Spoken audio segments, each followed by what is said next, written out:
আসসালামু আলাইকুম। আজকে আমরা কিডনি হেলথ নিয়ে একটু প্রাথমিক আলোচনা করব। কিডনি হেলথ বলতে আমরা কি বুঝি?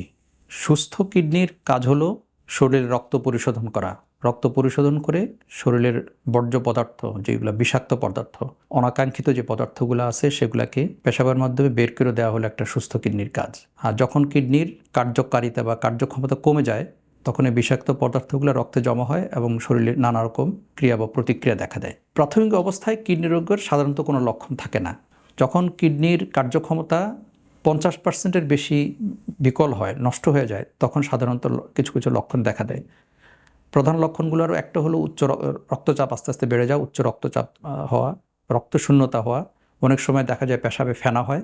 আরও বেশি যখন কিডনি খারাপ হয় তখন পায়ে পানি আসে, অনেক সময় বুকে পানি জমে শ্বাসকষ্টও হতে পারে। এছাড়াও শরীরের বিভিন্ন রকম লবণ এবং মিনারেলস গুলার ব্যত্যয় হওয়ার জন্য কিছু শারীরিক অসুবিধা দেখা দিতে পারে। তবে মনে রাখতে হবে, প্রাথমিক অবস্থায় কোনো লক্ষণ থাকে না, নাও থাকতে পারে। অনেক সময় আমরা দেখি যে রোগীরা কোমর ব্যথা নিয়ে আমাদের কাছে আসে, ভয়ে যে কিডনির কোনো সমস্যা হলে কিনা। সাধারণত কোমর ব্যথার বেশিরভাগ ক্ষেত্রেই কিডনিজনিত কারণে হয় না। যদি কিডনিজনিত কারণে কোমর ব্যথা হয়, সাধারণত এটা পিছনের দিকে হয়, সাথে এক পাশে হয়। খুবই কম ক্ষেত্রে সেটা দুই পাশে হয়ে থাকে। এই কোমর ব্যথার বেশিরভাগ কারণ হলো কোমরের হাড্ডি এবং মাংসের থেকে ব্যথা। এটা কিডনির জনিত কারণে সাধারণত এটা হয় না। আমরা প্রায়ই কিছু রোগীদের কাছ থেকে বা সাধারণ মানুষের কাছ থেকে প্রশ্নের সম্মুখীন হই, কীভাবে আমরা কিডনিকে সুস্থ রাখতে পারি। কিডনিকে সুস্থ রাখার প্রধান উপায় হলো প্রতিদিন পরিমিত পরিমাণ পানি পান করা। বিশেষ করে গরমের দিনে 2 থেকে 2.5 লিটার বা 3 লিটার পানি, শীতের দিনে কমপক্ষে 1.5 থেকে 2 লিটার পানি পান করা। 2 নম্বর হলো বাইরের খাবার পরিহার করা, বিশেষ করে টেক্সটাইল রং মিশ্রিত খাবার, যেমন মিষ্টি, জিলাপি বা আমরা যে বিয়েতে যে সমস্ত জর্দা খেয়ে থাকি, এগুলোকে পুরোপুরি পরিহার করা। বাইরের খাবার অবশ্যই পরিহার করা উচিত। বাসার খাবার সবচেয়ে উত্তম, যেটা নিজেদের রান্না করা খাবার। প্রচুর পরিমাণে শাকসবজি, ফলমূল খাওয়া উচিত। আর সুস্থ রাখার জন্য ডায়াবেটিস থাকলে সেটাকে ভালো নিয়ন্ত্রণ রাখা উচিত। প্রেশার, উচ্চ রক্তচাপ থাকলে সেটা নিয়ন্ত্রণ অত্যন্ত জরুরি। এছাড়াও অপ্রয়োজনীয় ব্যথার বড়ি, অ্যান্টিবায়োটিক এবং অন্যান্য হার্বাল মেডিসিন, কবিরাজি মেডিসিন অথবা হোমিওপ্যাথিক বা হেকেমি মেডিসিন, এই সমস্ত ওষুধগুলা বর্জন করে চলা উচিত। আর যদি ঝুঁকিপূর্ণ অবস্থায় আমরা থাকি, তাহলে মাঝে মধ্যে কিডনির পরীক্ষাগুলো করা উচিত, যেমন পেশাব পরীক্ষা এবং রক্তের ক্রিয়েটিনিন পরীক্ষা।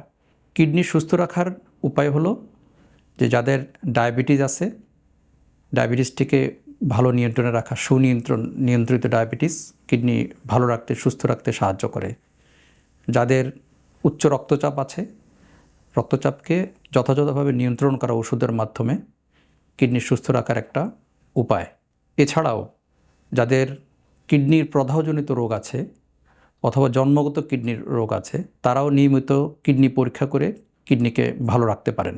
আর আমাদের দেশে কিডনি খারাপ হওয়ার প্রধান কারণগুলোর মধ্যে একটা হলো অযাচিত অথবা অপ্রয়োজনীয়ভাবে ব্যথার বড়ি সেবন করা, অ্যান্টিবায়োটিক সেবন করা, হার্বাল মেডিসিন, হোমিওপ্যাথিক, কবিরাজি, বনাজি, হেকিমি, এই সমস্ত ওষুধ সেবন করেও কিডনি ক্ষতিগ্রস্ত হয়।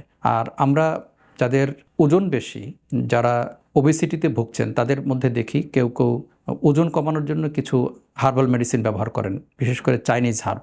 সেগুলো থেকেও আমরা দেখি যে কিডনি হঠাৎ করেই বিকল হয়ে যায়। তো যাদের ডায়াবেটিস আছে তাদের অন্তত উচিত বছর অন্তত একবার কিডনির কার্যকারিতা পরীক্ষা করা। এবং সহজ উপায় হলো পেশাব পরীক্ষা করা, সাথে রক্তের ক্রিয়েটিনিনটা পরীক্ষা করা। এবং পেশাবের একটা পরীক্ষা আছে অ্যালবুমিন, সেটাগুলো ACR বলি, বা এটা করে দেখা যে কিডনি জটিলতা শুরু হয়েছে কিনা। এটা বছরে একবার করলে প্রাথমিক অবস্থায় কিডনি রোগ নির্ণয় করা সম্ভব এবং কিডনি রোগ যাতে দ্রুত বৃদ্ধি না পায় সে ব্যাপারে যথাযথ ব্যবস্থা নেওয়া সম্ভব। দ্বিতীয়ত, যাদের উচ্চ রক্তচাপ আছে তাদেরও উচিত বছর অন্তত একবার পেশাব পরীক্ষা করা এবং রক্তের ক্রিয়েটিনিন পরীক্ষা করা। এছাড়াও যদি কিডনিতে প্রদাহজনিত রোগ থাকে অথবা জন্মগত কিডনি রোগ থাকে, অথবা কেউ যদি অপ্রয়োজনীয় বা দীর্ঘদিন ব্যথার ওষুধ যারা ব্যবহার করেন, তাদেরও অবশ্যই উচিত এই পরীক্ষাগুলো করে প্রাথমিক অবস্থায় কিডনি রোগকে নির্ণয় করা। আমাদের মনে রাখতে হবে যে প্রাথমিক অবস্থায় নির্ণয় করাটা খুবই গুরুত্বপূর্ণ, কারণ কিডনি একেবারে যখন অকেজো হয়ে যায় তখন তার চিকিৎসা অত্যন্ত ব্যয়বহুল। সাধারণত কিডনির কার্যক্ষমতা যখন 15%-এর নিচে চলে যায়, তখন ডায়ালাইসিস ছাড়া অথবা কিডনির সংযোজন ছাড়া আর সহজভাবে বেঁচে থাকার কোনো উপায় নেই, কারণ কিডনি একটি শরীরের অত্যাবশ্যকীয় অঙ্গ বা ভাইটাল অর্গান বলি আমরা। সুতরাং এটার কার্যকারিতা নষ্ট হয়ে গেলে বেঁচে থাকার আর কোনো উপায় থাকে না, যদি না আমরা কিডনি সংযোজন অথবা ডায়ালাইসিস করি, যা দুইটাই অত্যন্ত ব্যয়বহুল।